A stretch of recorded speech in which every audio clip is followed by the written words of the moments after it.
Data APBN kita bulan September 2025, realisasi pertumbuhan ekonomi nasional mencapai 5,12% pada kuartal 2 tahun 2025 atau lebih rendah 0,08% dari target tahunan APBN 2025 yakni sebesar 5,2%.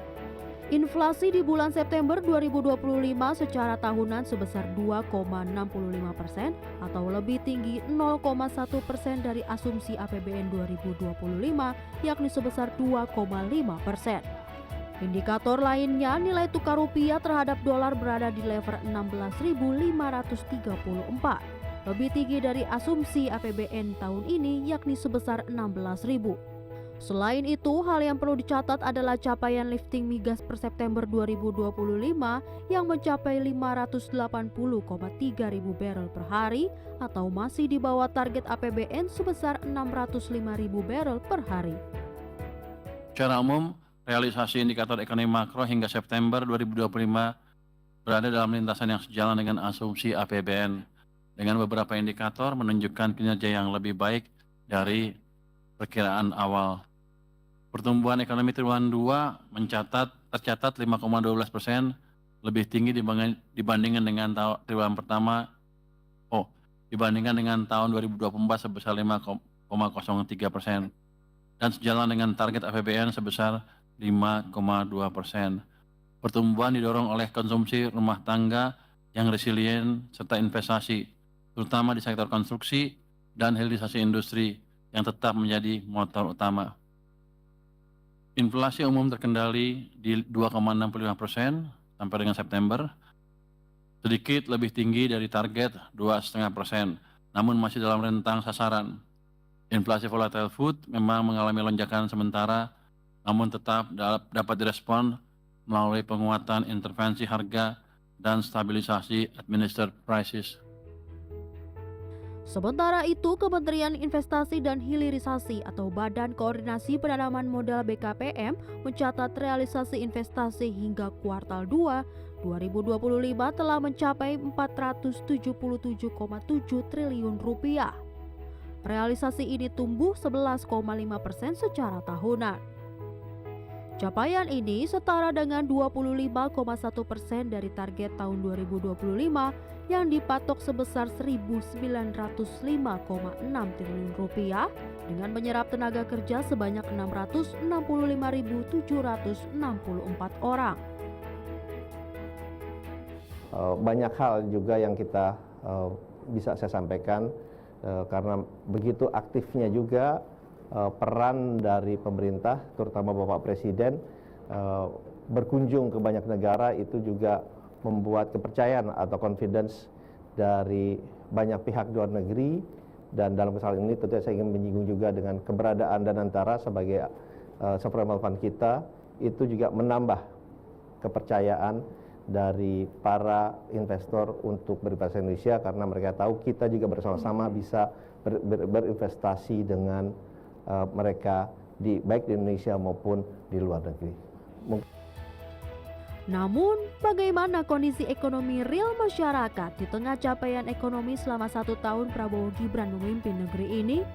Dan apa saja harapan masyarakat terhadap ekonomi Indonesia ke depannya? Kalau dibilang membaik sih, enggak sih. Karena dari UMR misalnya nih, naik. Oke lah kita bahagia semuanya naik. Tapi kan bahan pakan juga ikut naik. Gitu. Jadi sama aja sih. Dibilang lebih baik enggak juga, tahun kemarin sama aja jadinya. Hampir sama sih, biasanya saya pikir dengan gaji naik gitu jadi ya nggak ada yang teriak gitu di rumah ya, tetap aja teriak juga di rumah karena ya itu tadi makanan semua jadi serba naik. Baik kalau misal makanan mungkin kita bisa buat kita sendiri gitu ya, mungkin bisa di ditantarin, tapi kalau buat dia kan nggak bisa. Iya, kebutuhan anak itu kan nggak bisa ditantarin gitu. Masukan sama pengeluaran lebih besar pengeluarannya mas. Terus apa-apa kan sekarang kebutuhan pokok itu kan mahal. Sedangkan kita ya gaji belum naik ya, jujur ya gaji nggak naik tapi pengeluaran lebih besar.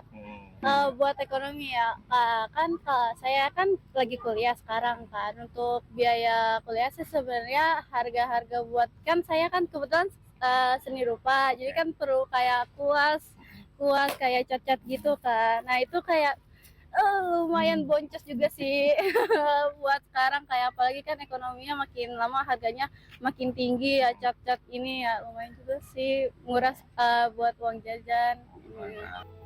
Direktur Eksekutif KOR Indonesia Muhammad Faisal menyebut ketimpangan dan PHK masih menjadi momok perekonomian Indonesia. KOR ingin menyampaikan atau meminta agar para pejabat publik dan elit politik untuk peka terhadap kondisi yang dihadapi masyarakat pada saat sekarang dan melakukan langkah-langkah koreksi yang konkret. Jadi antaranya ini mungkin dari KOR ada beberapa, mungkin nanti bisa disambung oleh rekan-rekan yang lain. Nah, yang pertama, kami menggarisbawahi perlunya untuk membatalkan kebijakan-kebijakan perpajakan yang memberatkan masyarakat, khususnya kalangan menengah bawah, baik di tingkat pusat maupun juga tingkat daerah. Baik itu yang kaitannya dengan PPN, PBB, dan lain-lain untuk saat sekarang.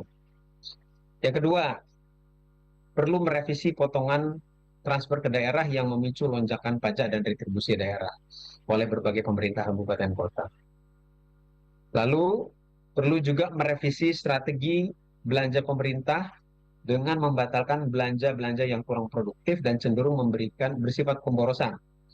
Ya, termasuk pembentukan lembaga-lembaga baru, pemberian fasilitas insentif dan tunjangan yang berlebihan untuk pejabat publik dan elit politik, termasuk diantaranya juga tunjangan rumah untuk anggota DPR. Sebagai informasi, 20 Oktober 2025, genap 1 tahun pemerintahan Prabowo Gibran. Berbagai program prioritas dan insentif ekonomi telah digulirkan untuk menggenjot pertumbuhan ekonomi.